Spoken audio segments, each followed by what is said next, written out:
ಕೋವಿಡ್ಗೆ ರಾಜ್ಯ ರಾಜಧಾನಿ ಬೆಂಗಳೂರಿನಲ್ಲಿ ಓರ್ವ ಸೋಂಕಿತ ಮೃತಪಟ್ಟಿದ್ದಾನೆ. ರಾಜ್ಯದಲ್ಲಿ ಒಟ್ಟು 240 ಹೊಸ ಕೋವಿಡ್ ಪ್ರಕರಣಗಳು ದಾಖಲಾಗಿವೆ. ಇನ್ನು ರಾಜ್ಯದಲ್ಲಿ ಕೋವಿಡ್ ಸಕ್ರಿಯ ಪ್ರಕರಣಗಳ ಸಂಖ್ಯೆಯಲ್ಲಿ ಇಳಿಕೆಯಾಗಿದೆ. ಸದ್ಯ 993 ಸಕ್ರಿಯ ಪ್ರಕರಣಗಳು ದಾಖಲಾಗಿದ್ದು 3.42% ಅಷ್ಟು ಪಾಸಿಟಿವಿಟಿ ಇದೆ.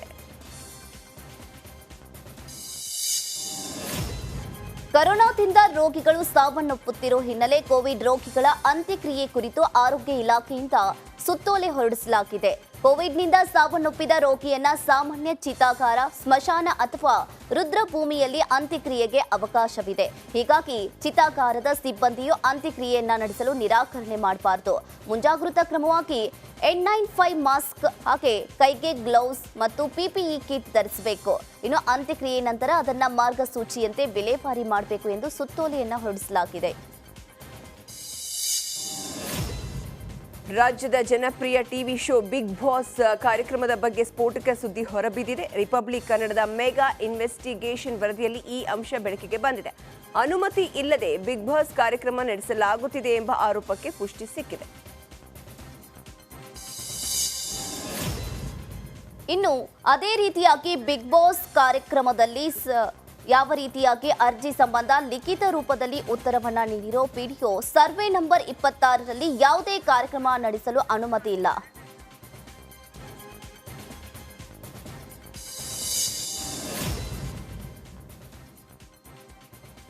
ಏಳು ಎಕರೆ ಚಿಲ್ಲರೆ ಜಮೀನಿದೆ, ಯಾವುದೇ ಕನ್ವರ್ಷನ್ ಮಾಡ್ಕೊಂಡಿಲ್ಲ, ದೊಡ್ಡದಾಗಿ ಇದನ್ನು ಮನೆ ಹೌಸನ್ನು ಕ್ರಿಯೇಟ್ ಮಾಡಿಕೊಂಡು ಅವರು ಕಮರ್ಷಿಯಲ್ ಆ್ಯಕ್ಟಿವಿಟಿ ನಡೆಸ್ತಾ ಇದ್ದಾರೆ ಅನ್ನುವಂಥದ್ದನ್ನು ಹೇಳಿದ್ದಾರೆ.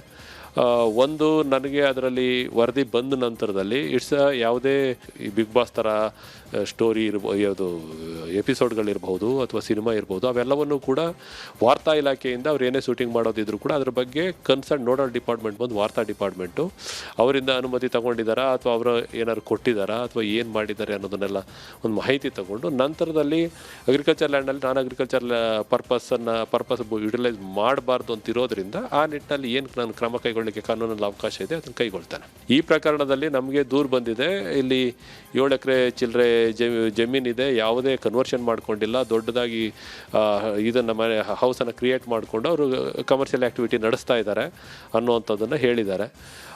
ಒಂದು, ನನಗೆ ಅದರಲ್ಲಿ ವರದಿ ಬಂದ ನಂತರದಲ್ಲಿ ಯಾವುದೇ ಈ ಬಿಗ್ ಬಾಸ್ ಥರ ಸ್ಟೋರಿ ಯಾವುದು ಎಪಿಸೋಡ್ಗಳಿರ್ಬೋದು ಅಥವಾ ಸಿನಿಮಾ ಇರ್ಬೋದು, ಅವೆಲ್ಲವನ್ನು ಕೂಡ ವಾರ್ತಾ ಇಲಾಖೆಯಿಂದ ಅವ್ರು ಏನೇ ಶೂಟಿಂಗ್ ಮಾಡೋದಿದ್ರು ಕೂಡ ಅದ್ರ ಬಗ್ಗೆ ಕನ್ಸರ್ನ್ ನೋಡಲ್ ಡಿಪಾರ್ಟ್ಮೆಂಟ್ ಬಂದು ವಾರ್ತಾ ಡಿಪಾರ್ಟ್ಮೆಂಟು ಅವರಿಂದ ಅನುಮತಿ ತೊಗೊಂಡಿದ್ದಾರಾ ಅಥವಾ ಅವರು ಏನಾದ್ರು ಕೊಟ್ಟಿದ್ದಾರಾ ಅಥವಾ ಏನು ಮಾಡಿದ್ದಾರೆ ಅನ್ನೋದನ್ನೆಲ್ಲ ಒಂದು ಮಾಹಿತಿ ತಗೊಂಡು ನಂತರದಲ್ಲಿ ಅಗ್ರಿಕಲ್ಚರ್ ಲ್ಯಾಂಡಲ್ಲಿ ನಾನ್ ಅಗ್ರಿಕಲ್ಚರ್ ಪರ್ಪಸ್ ಯುಟಿಲೈಸ್ ಮಾಡಬಾರ್ದು ಅಂತಿರೋದ್ರಿಂದ ಆ ನಿಟ್ಟಿನಲ್ಲಿ ಏನು ನಾನು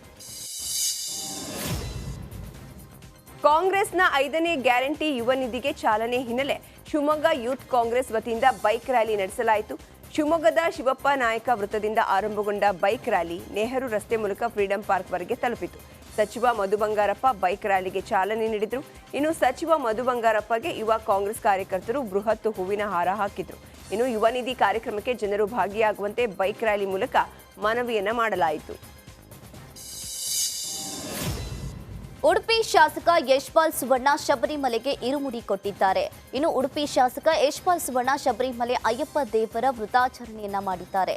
ಇನ್ನು ಉಡುಪಿಯ ಬಣ್ಣಂಚೆ ಶಿಬಿರದಲ್ಲಿ ಮಾಲಿಧಾರಣೆಯನ್ನ ಮಾಡಿದ್ದು ಇರುಮುಡಿ ಕಟ್ಟಿ 80ಕ್ಕೂ ಹೆಚ್ಚು ಜನ ವೃತಧಾರಿಗಳಿಗೆ ಜೊತೆ ಯಾತ್ರೆಯನ್ನ ಕೈಗೊಂಡಿದ್ದಾರೆ. ಇನ್ನು ಮಹಾಲಿಂಗೇಶ್ವರ ದೇವಸ್ಥಾನದಲ್ಲಿ ಶಿಬಿರವಿದ್ದು ವಿಶೇಷವಾಗಿ ಪಡಿಪೂಜೆ ನೆರವೇರಿಸಲಾಯಿತು.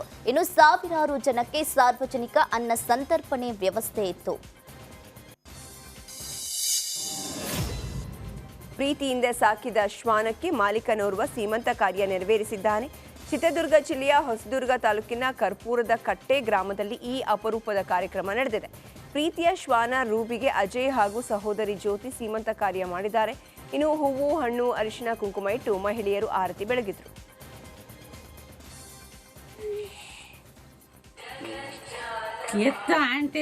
ಮಾಡ್ತಾ ಇದ್ದಾರೆ.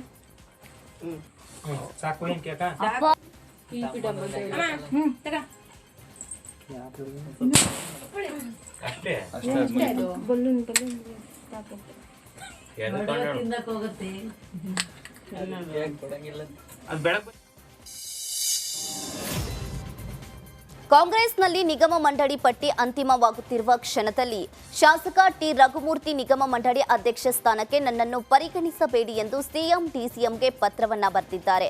ಕ್ಷೇತ್ರದ ಮತದಾರರು ನಿರಂತರವಾಗಿ 2013, 2018 ಹಾಗೂ 2023ರ ಚುನಾವಣೆಯಲ್ಲಿ ನನ್ನನ್ನ ಚುನಾಯಿಸಿದ್ದಾರೆ. ನಿಗಮ ಮಂಡಳಿ ಅಧ್ಯಕ್ಷ ಸ್ಥಾನಕ್ಕೆ ಒಂದು ವೇಳೆ ನನ್ನನ್ನ ಪರಿಗಣಿಸುವ ಸಂಭವ ಏನಾದರೂ ಇದ್ದಲ್ಲಿ ಅನೃತ ಭಾವಿಸದೆ ನನ್ನನ್ನ ಅಧ್ಯಕ್ಷ ಸ್ಥಾನಕ್ಕೆ ಪರಿಗಣಿಸದಂತೆ ತಮ್ಮಲ್ಲಿ ವಿನಂತಿಸುತ್ತೇನೆ ಎಂದು ಶಾಸಕ ಟಿ ರಘುಮೂರ್ತಿ ಕೋರಿದ್ದಾರೆ. ಸದ್ಯ ಶಾಸಕ ಟಿ ರಘುಮೂರ್ತಿ ನಡೆ ಭಾರಿ ಕುತೂಹಲವನ್ನ ಮೂಡಿಸಿದೆ. ಶಬರಿಮಲೆಗೆ ಹೊರಟ ಮಾಲಾಧಾರಿಗಳ ಬಸ್ ಅನ್ನ ಗಜರಾಜನೇ ತಡೆದು ನಿಲ್ಲಿಸಿದ ಘಟನೆ ಕೊಡಗು ಜಿಲ್ಲೆಯ ತಿತಿಮತಿ ಬಳಿ ನಡೆದಿದೆ. ಮಂಗಳವಾರ ರಾತ್ರಿ ಶಬರಿಮಲೆಗೆ ಹೊರಟ ಮಾಲಾಧಾರಿಗಳ ತಂಡವು ಸೋಮಾರ್ಪೇಟೆಯ ತತ್ವ ಮಸಿ ಬಳಿ ಸಾಗ್ತಾ ಇತ್ತು. ಈ ವೇಳೆ ಬಸ್ನಲ್ಲಿ ಹೊರಟಿದ್ದ 38 ಜನ ಮಾಲಾಧಾರಿಗಳ ಬಸ್ ಅನ್ನ ತಡೆದ ಕಾಡಾನೆಯು ಬಸ್ಸಿಗೆ ಹಾಕಲಾಗಿದ್ದ ಹೂಗಳನ್ನು ಕಿತ್ತು ಹಾಕಿದೆ. ಬಳಿಕ ಒಂದು ಬದಿಗೆ ಗಜರಾಜ ಬಂದು ನಿಂತಿದೆ.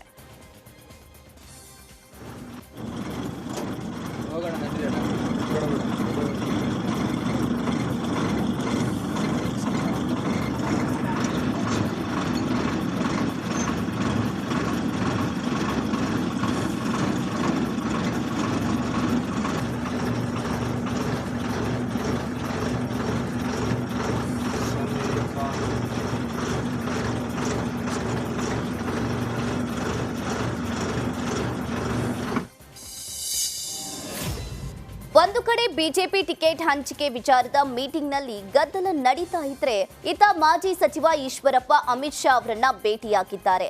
ದೆಹಲಿಗೆ ತೆರಳಿ ಚುನಾವಣಾ ಚಾಣಕ್ಯನ ಜೊತೆ ಲೋಕಸಭಾ ಚುನಾವಣೆಯ ಬಗ್ಗೆ ಸಮಾಲೋಚನೆಯನ್ನ ನಡೆಸಿದ್ದಾರೆ. ಇನ್ನು ದೆಹಲಿಯಲ್ಲಿ ಈಶ್ವರಪ್ಪ ಹಾಗೂ ಅಮಿತ್ ಶಾ ಭೇಟಿ ಬೆನ್ನಲ್ಲೇ ರಾಜಕೀಯ ಗರಿಗೆದರಿದೆ. ಟಿಕೆಟ್ಗಾಗಿ ಹೈಕಮಾಂಡ್ ಮಟ್ಟದಲ್ಲಿ ಈಶ್ವರಪ್ಪ ಲಾಬಿ ನಡೆಸಿದ್ದಾರೆ ಎಂಬ ಅನುಮಾನ ಕೂಡ ಮೂಡಿತ್ತು. ಇನ್ನು ಬಿಜೆಪಿ ಆಂತರಿಕ ವಲಯದಲ್ಲಿ ಮಗನಿಗೆ ಟಿಕೆಟ್ ನೀಡುವಂತೆ ಮನವಿಯನ್ನ ಮಾಡಿಕೊಂಡಿದ್ದಾರೆ ಎಂಬ ಗುಮಾನಿ ಹರಿದಾಡ್ತಾ ಇದೆ.